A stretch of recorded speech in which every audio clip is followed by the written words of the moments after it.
about the toll agreements, not that all the toll agreements actually signed by your government with the concession companies.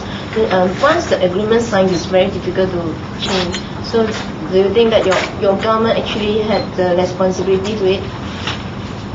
Well, this is one of the things that we need to correct. What happens is that you have a cabinet that is not very knowledgeable all the time.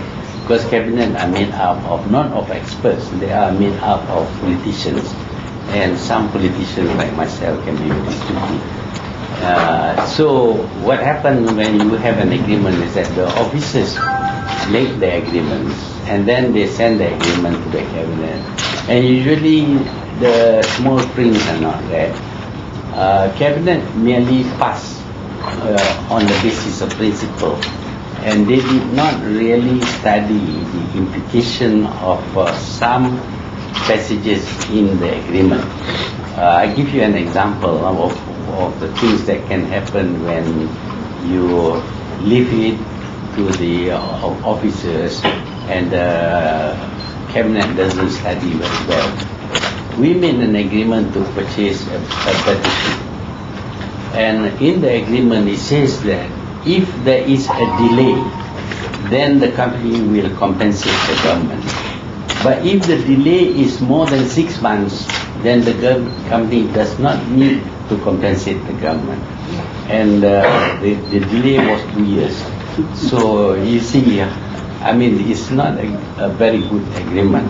In fact, when I was Prime Minister, I was so very unhappy with the agreements made between Malaysian government that I gave specific instruction that certain items must be, there must be a checklist of items that must be included in the agreement. Whether that is done or not, I don't know. But I'm afraid during the time when we were negotiating the toll, number one, of course, we had very little experience. We didn't know about growth and reaction of people. Civil servants, of course, they don't think about reaction of people as much as politicians. And see, so they think that this is a reasonable agreement, and they send it to the cabinet. And cabinet advocacy. So now, of course, we are stuck. But I think the companies can be reasonable.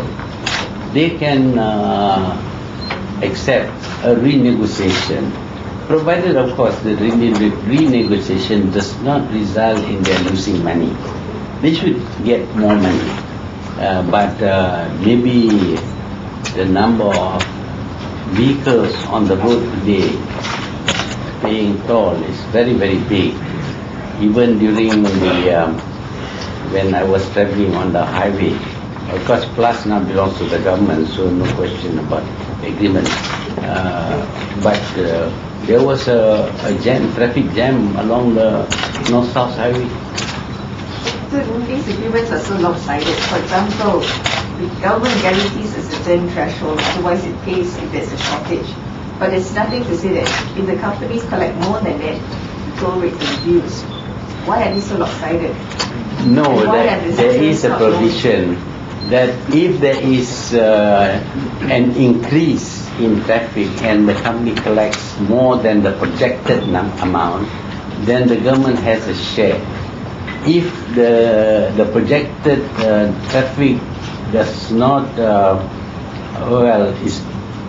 does not happen, and the amount collected is less, the government has to compensate. So it is both ways. So the volume has never... I think the volume has increased quite a lot, but I don't know because we have no figures. But from what I see on the road, I drive a lot, as you know, and I get into traffic jams also. So I know that they must be collecting quite a bit of money. Okay? Thank you very much.